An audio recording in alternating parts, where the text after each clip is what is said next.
Kita semua pasti pernah ngerasain ini kan? Punya ratusan bahkan ribuan teman di media sosial, tapi pas lagi sedih dan butuh temen ngobrol, rasanya kok sepi banget. Nah, dalam pembahasan kali ini kita bakal kupas tuntas gimana caranya membangun koneksi yang nyata di dunia yang serba digital ini. Yuk, kita mulai dari sebuah perasaan yang anehnya umum banget di zaman sekarang. Kita merasa terkoneksi, tapi di saat yang sama juga merasa sendirian. Kamu pernah nggak sih ada di posisi ini?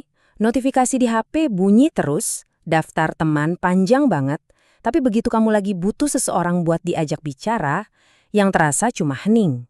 Nah, ini dia paradoks aneh yang akan kita coba pecahkan bareng-bareng. Ini dia ironi terbesarnya. Teknologi emang bikin kita bisa nyambung sama siapa aja, kapan aja, secara instan.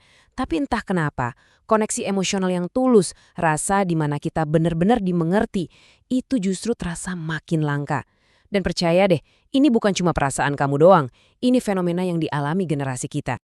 Oke, masalahnya udah jelas. Terus, solusinya apa dong? Tentu ada. Yuk, kita kenalan sama sebuah ide yang simpel, tapi dampaknya luar biasa. Jaga koneksi. Jadi, apa sih sebenarnya jaga koneksi itu?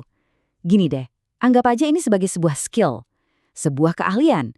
Ini bukan cuma soal ngobrol doang, tapi soal gimana cara kita hadir buat orang lain, gimana kita nunjukin empati. Intinya satu, kita fokus ke kualitas hubungan, bukan cuma kuantitasnya. Dan ternyata nih, skill jaga koneksi ini punya 4 pilar utama. Yuk kita bedah satu persatu. Semuanya itu dimulai dari sini, hubungan kita dengan diri sendiri.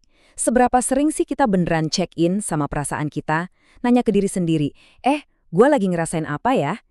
Ini fondasi paling dasar. Karena logikanya gini, gimana kita mau nyambung sama orang lain kalau sama diri sendiri aja koneksinya putus?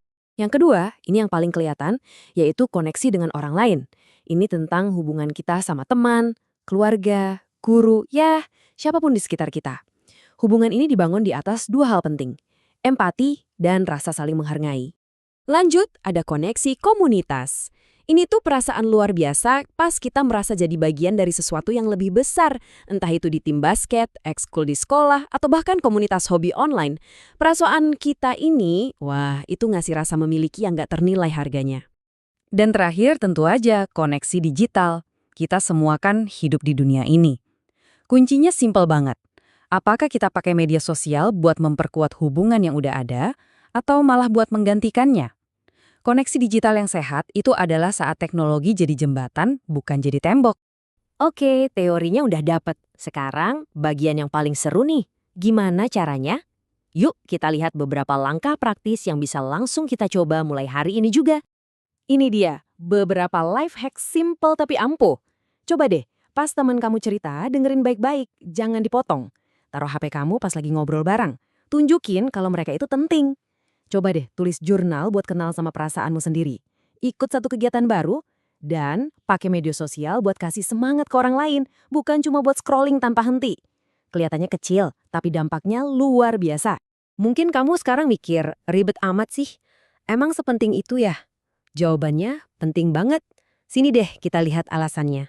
Manfaatnya itu benar-benar bisa mengubah hidup. Koneksi yang tulus itu obat paling manjur buat rasa sepi. Ini bukan cuma soal punya teman, tapi juga soal menjaga kesehatan mental kita, membangun support system yang kokoh, dan pada akhirnya bantu kita buat nemuin siapa diri kita sebenarnya. Bisa kita bilang gini, koneksi yang sehat itu ibarat penyangga mental kita. Di saat dunia terasa berat dan gak menentu, hubungan-hubungan inilah yang jadi tameng kita yang ngasih kita kekuatan buat terus melangkah. Dan inilah intinya. Koneksi sejati itu bukan soal seberapa sering kita interaksi, tapi seberapa dalam kita benar-benar hadir untuk satu sama lain. Jadi pertanyaan terakhir buat kita semua, hari ini, untuk siapa kamu akan benar-benar hadir